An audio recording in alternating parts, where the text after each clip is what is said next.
இயேசு கிறிஸ்துவின் நாமத்தினாலே யாவருக்கும் ஸ்தோத்திரங்கள். இந்த மாதத்தில் நீங்கள் எதையெல்லாம் இழந்தீர்களோ அதையெல்லாம் திரும்ப பெற்றுக்கொள்ளுகிற ஒரு நாளாக இருக்கிறது. இப்போது இந்த மாதத்தில் உங்களுடைய வேலையை இழந்திருக்கலாம். ஒரு வேலையை நீங்கள் பார்த்து கொண்டு இருக்கலாம். சில சூழ்நிலைகள் நிமித்தம் வேலை இழந்திருக்கலாம். அண்ணன் தம்பி பிரச்சனையில் சொத்துக்களை இழந்திருக்கலாம். சமாதானத்தை, நிம்மதியை, சந்தோஷத்தை இழந்திருக்கலாம்.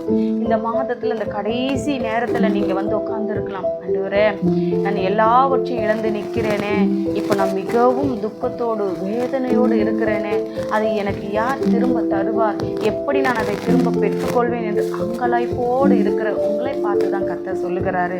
நீங்கள் வருத்தமே பட வேண்டாம். இந்த வருடத்தில் நீங்கள் எதையெல்லாம் இழந்தீங்களோ, எந்த காரியத்தையெல்லாம் இழந்து இன்னைக்கு தனிமையில் நிற்கிறீங்களோ, வருத்தத்தோடு நிற்கிறீங்களோ, நுகத்தை சுமந்து கொண்டு பாரத்தை சுமந்து கொண்டு நிற்கிறீர்களோ, உங்களை பார்த்து கர்த்தர் சொல்லுகிறாரு, உங்கள் வெட்கத்துக்கு பதிலாக இரட்டத்தனியான பலன் வரும் என்று வேதம் சொல்லப்பட்டிருக்கிறது. உங்களுக்கு நான் ஒரு ஆறுதலான வசனத்தை வாசிக்க விரும்புகிறேன். ஏசாயா 61ஆம் அதிகாரத்தில் 7வது வசனம்.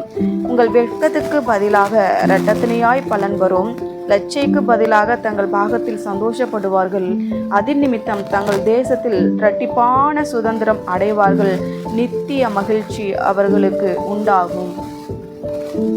ஒரு வருத்தத்தோடு, கண்ணீரோடு, வேதனையோடு, அநேகருடைய தள்ளுதலினால் அற்பமாய் எண்ணப்பட்டு அப்படியே நீங்கள் ஒரு மாதிரி இருக்கிறீங்களா? தனிமையில் இருக்கிறீங்களா? துக்கத்தோடு இருக்கிறீங்களா? ஆண்டவர் சொல்கிறாரு, உங்களுக்கு எல்லாவற்றையும் திரும்ப தருவேன். யாரெல்லாம் உங்களை ஒதுக்குனாங்க, அற்பமாக நினைத்தாங்க, யாரெல்லாம் உங்களை வெட்கப்படுத்தினாங்க, அவமானப்படுத்தினாங்க, வழி சொற்களை உங்கள் மேலே வாரி இறைத்தாங்களோ, அவங்களுக்கு முன்பதாக நான் உன் தலையவும் உயர்த்தி வைப்பேன். நீ இழந்து போனதை இரட்டிப்பு விதமாக உனக்கு திரும்ப தருவேன் என்று சொல்கிறார். நீ ஏன் அழுது கொண்டிருக்கிறாய்? எதற்காக துக்கி கொண்டிருக்கிறாய்? எதற்காக? நீ தேவன் இருக்கும் பொழுது தேவன் மேல் நம்பிக்கை வைத்து நீ காத்திருக்க வேண்டியது அவசியம் அல்லவா? ஏன்னா இந்த உலகத்தால முடியாதது நம்முடைய தேவனால முடியும் அல்லவா? இந்த வருடம் முழுவதும் நீ காத்து கொண்டு இருந்தாய். இந்த வருட கடைசியில நீ வந்திருக்கிறாய். நீ இழந்ததை நிச்சயமாக என்னாலே திரும்பி பெற்றுக்கொள்வாய்.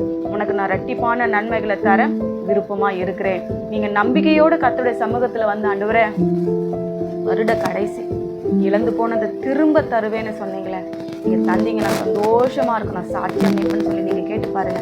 நிச்சயமாக உங்களுக்கு அது தருவார். இது மனிதர்கள் சொன்னா ஒருவேளை நம்பாமல் இருக்கலாம். இதை சொல்லுவது நம்முடைய கர்த்தர். உங்கள் வெட்கத்துக்கு பதிலாக நிச்சயமாக இரட்டிப்பான நன்மைகளை உங்களுக்காக வைத்திருக்கிறார். பொறுமையோடு காத்திருங்கள், ஜெபத்துல விழுத்திருங்கள். நீங்க பெற்றுக்கொள்ளத்தக்கதாக ஜெபியுங்கள். கர்த்தர் உங்களுக்கு அதை தந்தருள்வார். ஜெபிக்கலாமா? நல்ல தகப்பனே, அப்பா, இந்த வேலைக்காக எத்தனையோ பேர் ராஜா சமூகத்தில் அப்பா காத்து கொண்டு இருக்கிறாங்க. நான் எழுந்து போனதையெல்லாம் திரும்ப பெற்றுக்கொள்ள மாட்டேனோ என்று கண்ணீரோடு ஏக்கத்தோடு இருக்கிறாங்க. தேவைகளை சந்தித்தாலும் ஆசீர்வதியும். இயேசுவின் நாமத்தில் ஜெபிக்கிறோம் பிதாவே, ஆமென்.